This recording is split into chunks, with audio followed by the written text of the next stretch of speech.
This is the story of a blind boy named Kunon, who lives in a grand mansion of the Huglia kingdom with his family. He is old enough to understand language. He is told that his eyes will never work, a fact that confuses him more than it hurts, because he has never known sight and cannot grasp what he lacks. But as he grows older, he becomes curious and begins to question what it truly means to see. And when Kunon asks his father what sight is, he is given a simple answer. Seeing is the ability to recognize colors and shapes. But instead of satisfying him, the explanation leaves Kunon confused as he tries to imagine things he has never experienced, turning colors and shapes into empty ideas he cannot fully understand. In time, his father explains the reason for his blindness. Kunon bears a rare mark in his eyes known as the hero's scar, and he inherited it from their ancestor, Histor Huglia, the ancient hero of the kingdom.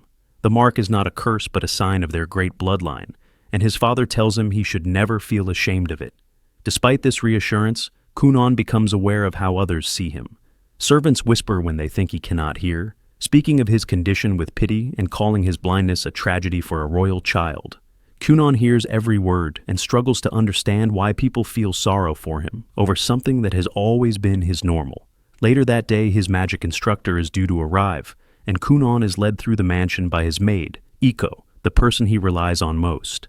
And as they make their way to the study room, Kunon questions the point of learning magic, wondering what use it could have for someone who will always need help to get around. Iko gently disagrees, telling him that wasting the gift he was born with would be a mistake. When they reach the study, his new tutor introduces herself as Jeannie and expresses her honor at the opportunity to teach him.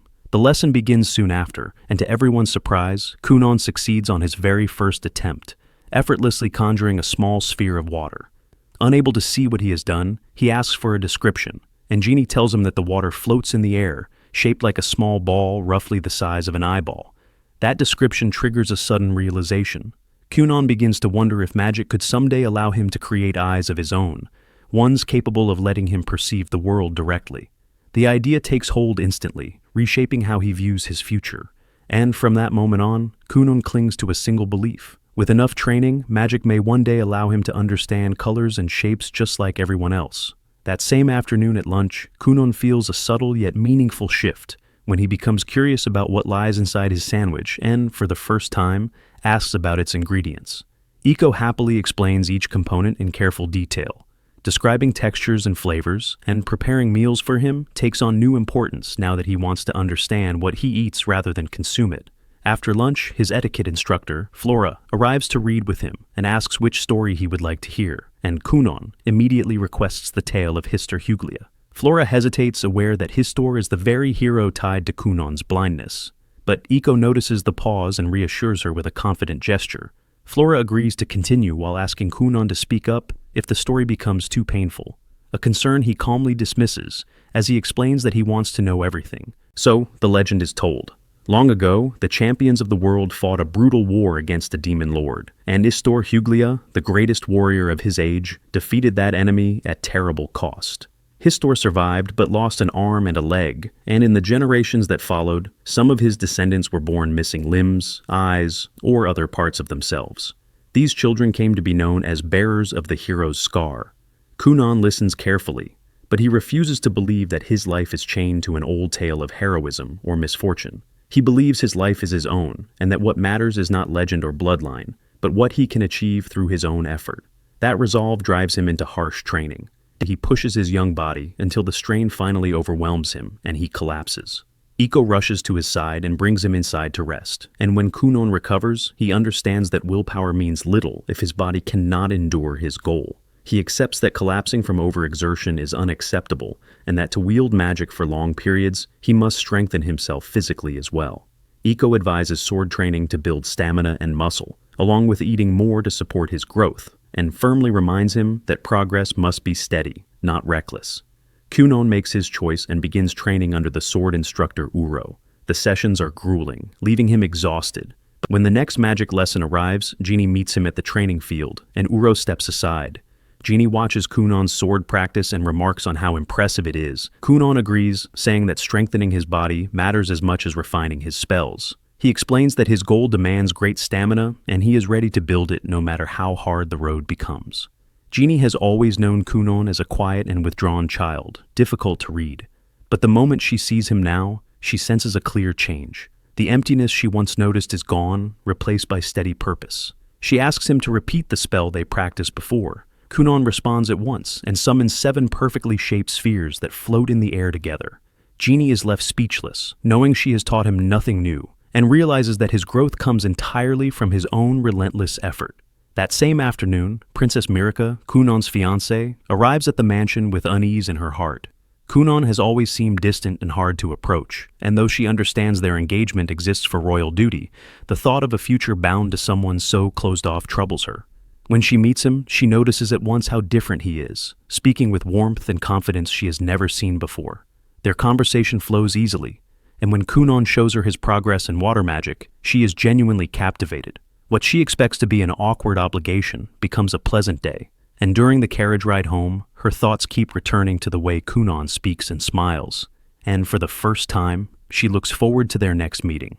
Kunon reflects on their time together and realizes he has taken Mirica for granted. With renewed resolve, he seeks out Flora and asks her to teach him how to behave as a proper gentleman, one worthy of standing beside Mirica as her future husband. That night, Genie could not sleep, replaying the lesson again and again, unable to forget the sight of Kunon creating 7 water orbs at once, a feat she herself had never achieved. She understands that he has already mastered the foundations of water magic, and that there is little left for her to teach him at a basic level. Even so, Genie refuses to neglect her role and decides to change her approach. During their next lesson, she introduces a more advanced concept, explaining that water magic consists of distinct stages: creating water, suspending it, and maintaining its form. To demonstrate, she conjures 2 orbs, one steaming hot and the other frozen solid. She explains that true mastery comes from controlling the nature of the magic itself, which sets seasoned mages apart from beginners. Kunon listens intently and immediately tests the idea by filling a cup with magically created water, handing it to Iko and asking her to taste it. Iko takes a sip, pauses, and remarks that the water strangely tastes like apples. Although Genie keeps her composure, frustration burns beneath the surface as she realizes Kunon has once again grasped the concept almost instantly. That night, Kunon remains awake, continuing his training with unwavering focus as he works to understand the technique fully. He concentrates on imagining apples in precise detail, their shape, texture, and fragrance forming clearly in his mind, yet their colors remain beyond his imagination. Even then, Kunon refuses to give up and swears to keep trying for as long as it takes. The following morning at breakfast, Kunon attempts the technique again, conjuring a small water orb and carefully guiding it above the apples laid out on the table. His body suddenly stiffens and his eyes widen as something unfamiliar happens. When Iko rushes to his side and asks what is wrong, Kunon bursts out with uncontrollable excitement, declaring that he can see colors. Iko assumes at first that he must be imagining it, but her doubt vanishes when Kunon calmly identifies 2 green apples and 3 red ones in the bowl, realizes he is correct, and is overwhelmed by joy. Iko immediately hurries to Kunon's father to share the news, explaining that Kunon can now use magic to perceive color, and that the ability grows clearer the closer an object is, the better he understands its shape through touch. She adds that this has already allowed him to begin reading by tracing the ink on a page, and while he cannot yet recognize full words, she is confident that it will not take long. Kunon's father listens in stunned silence before pride swells in his chest, the realization settling in that his son's progress can no longer be dismissed as mere curiosity. The next morning, Kunon decides to surprise Genie by preparing a massive red water orb before she arrives, focusing intently as he shapes the spell. Without warning, his entire family suddenly appears, and the shock breaks his concentration, causing the red water to burst outward and drench both him and Iko from head to toe. The sight of Kunon soaked in red liquid sends his mother into a panic, and she screams before collapsing on the spot. Kunon stands frozen in confusion until Iko calmly explains that blood is red, and seeing her son covered in it must have been too much for her. His father immediately scolds him for causing the chaos, announces that Kunon's allowance will be cut for the next 2 months, and then turns to Iko to say that her wages will also be reduced for 3 months. Watching the entire incident from nearby, Genie realizes that Kunon's talent far exceeds what she first believed. A few days later, Kunon's father announces that the time has come for Kunon to attend school. Surprised, Kunon's brother, Ixio, points out that Kunon has never left the estate. Their father agrees but says this is exactly why Kunon must attend school, so he can face the outside world and learn to stand on his own. Ixio recalls a childhood memory of trying to guide Kunon outside, offering to hold his hand, only to trip and fall, frightening him. Shaking off the memory, Ixio assures their father that he will fully support Kunon. The next morning, Iko watches Kunon amuse himself by enchanting a bowl of water and pretending it is a fortune-telling tool. She plays along, asking if she is still young, and Kunon assures her she is still in her prime. When she asks about her future husband, Kunon replies that someone as beautiful as her will always have admirers. Flora observes their banter and briefly wonders if teaching Kunon to joke so freely was a mistake, but she cannot deny how much he has changed. During the lesson, Kunon continues joking easily, and although Flora worries he may be getting too smooth, she is relieved to see how much lighter and happier he has become. After the lesson, Iko escorts Kunon to meet his father and asks him to create warm water spheres to counter the cold. Kunon complies but feels uneasy about the late summons. Iko reassures him that he has done nothing wrong, joking about the red water explosion, and Kunon retorts that she encouraged it, though he admits it was fun. They reach the main estate, where the head butler, Balon, greets them, and Ixio soon appears and leads them to their father's room. On the way, Ixio asks if Kunon needs help navigating. But Kunon reminds him that he can now sense his surroundings. Ixio agrees, though his old memory still lingers. Inside the room, both parents are waiting, while Iko and Balon remain outside.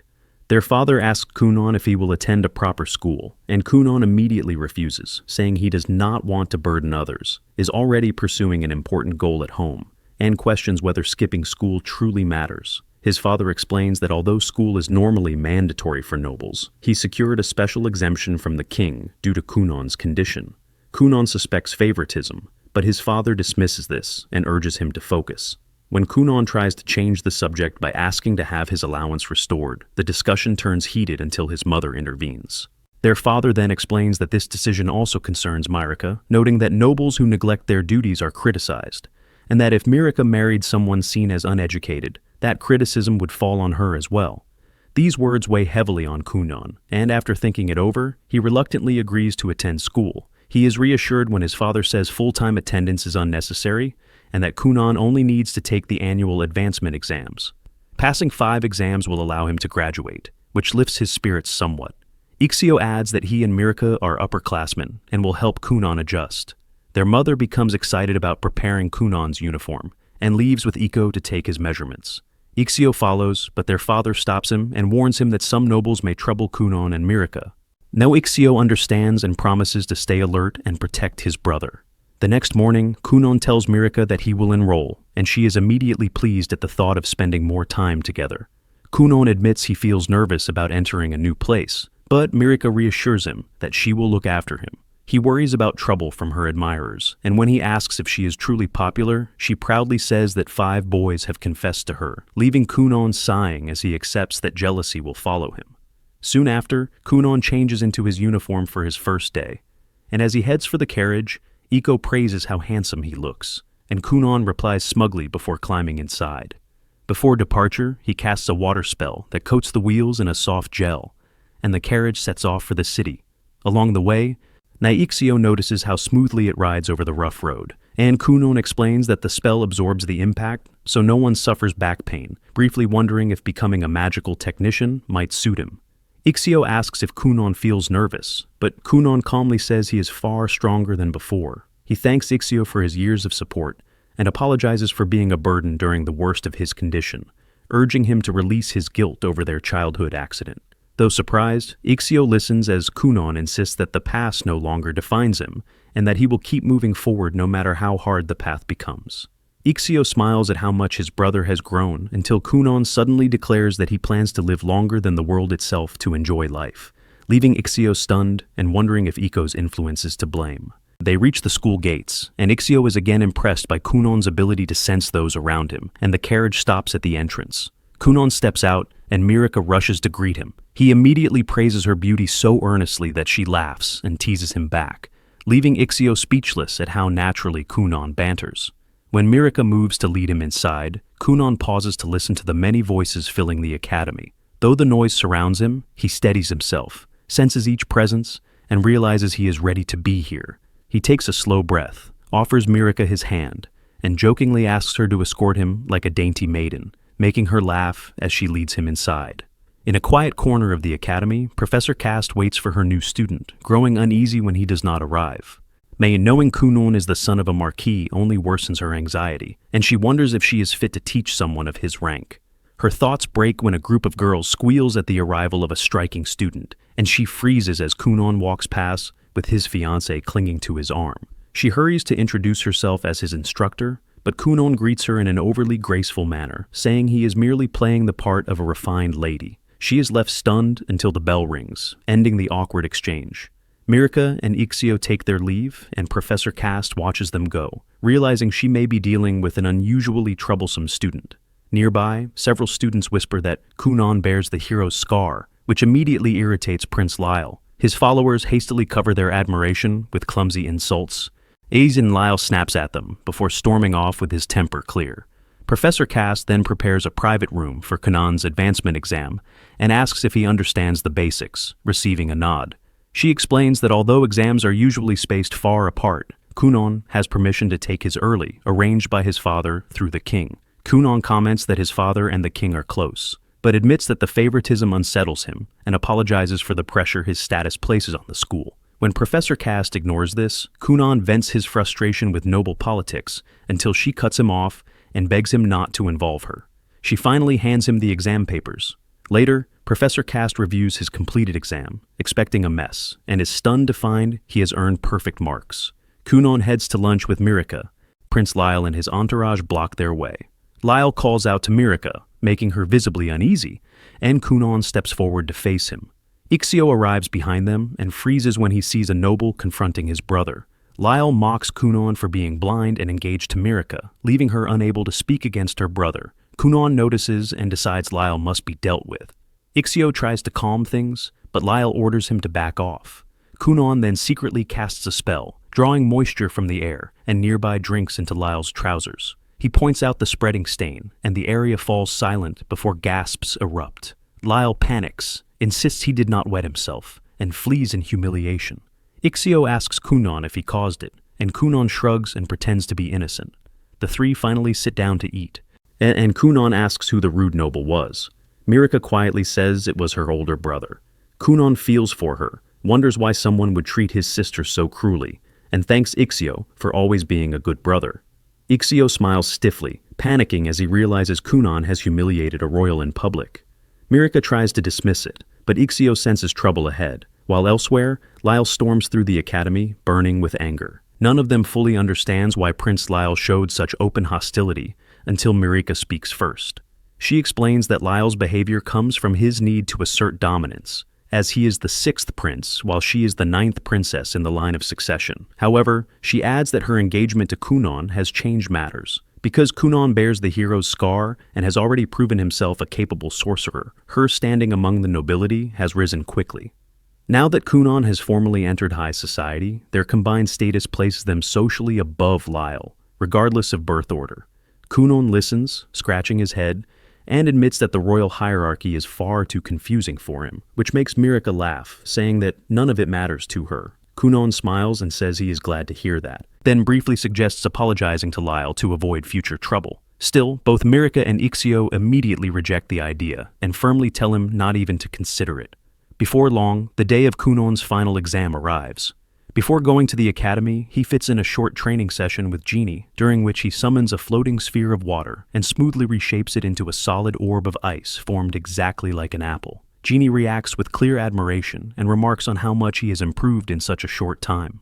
That afternoon, Kunon arrives at the school for noble children and steadies himself as he takes in the surroundings, feeling unexpectedly energized now that the academy truly feels like a place of learning.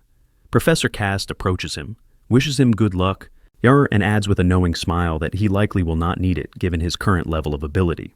Soon afterwards, several students gather around Mirika and ask her to introduce her fiancé. At her cue, Kunon steps forward and formally introduces himself as both her fiancé and Ixio's younger brother. He greets them with a warm smile and a courteous tone, leaving a strong impression with his calm confidence and impeccable manners.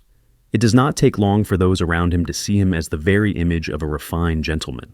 Off to the side, Prince Lyall stands by a window, silently stewing as he plots his next move, until a few students call out to him and urge him to hurry because the final exam is about to begin. Lyall scoffs and replies that he will attend whenever he pleases. Still, The others nervously remind him that the exam is being held simultaneously, meaning he will be disqualified if he does not arrive on time.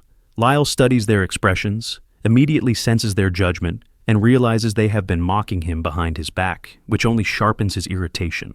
Before he can lash out, Kunon suddenly steps forward with a bright smile and takes Lyall's hands as if greeting an old friend, cheerfully introducing himself and remarking that they never had a proper chance to meet the other day.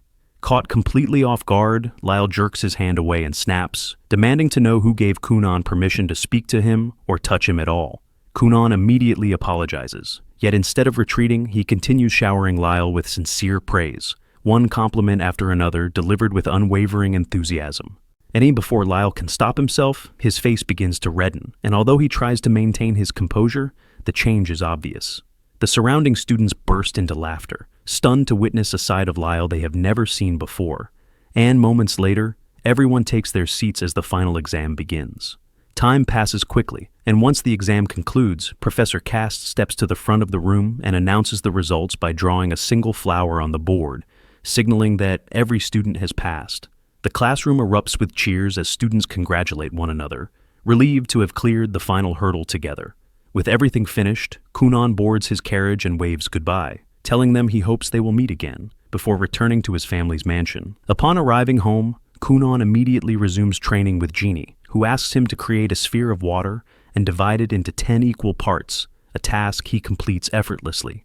He then mentions that he has been experimenting with something new, and with a grin, he transforms one of the water spheres into a small bird that flaps its wings and takes flight. Genie watches in stunned silence, and after a few moments she sinks to her knees with a heavy sigh, fully realizing how little there is left for her to teach him. Not long after, the two sit together for a quiet tea break, and Genie finally speaks honestly, telling Kunon that she has nothing more to offer him as a teacher.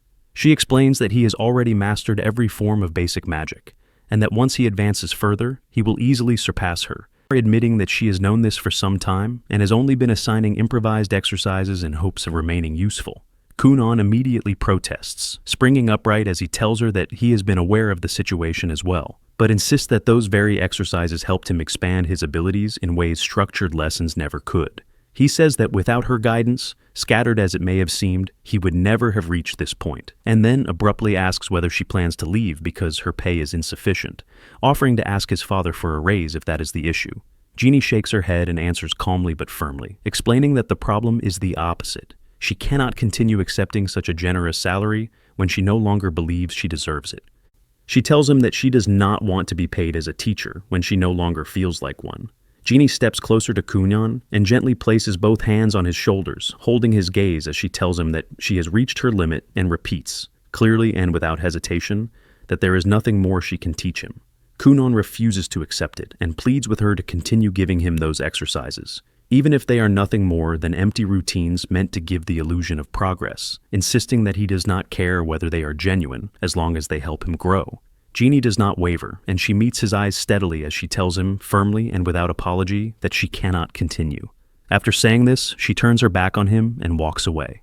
As she makes her way home, and Genie reflects on everything Kunon has achieved, the raw talent, the relentless drive, and the results she never imagined possible from someone so young. While thinking back on his progress, a long dormant spark ignites within her. If Kunon can aim for the title of Cerulean Sorcerer, then she can do the same. Back at the mansion, Iko informs Kunon that Flora has also stepped down from her role, as Kunon has officially completed the curriculum for noble children and graduated, leaving Flora with no remaining duties. Kunon feels a quiet regret, realizing he never had the chance to say goodbye properly. Iko explains that Flora chose not to offer any farewells because she knew she would not be able to hold back her tears. Hearing this, Kunon decides to write her a heartfelt letter to thank her for everything she has done for him.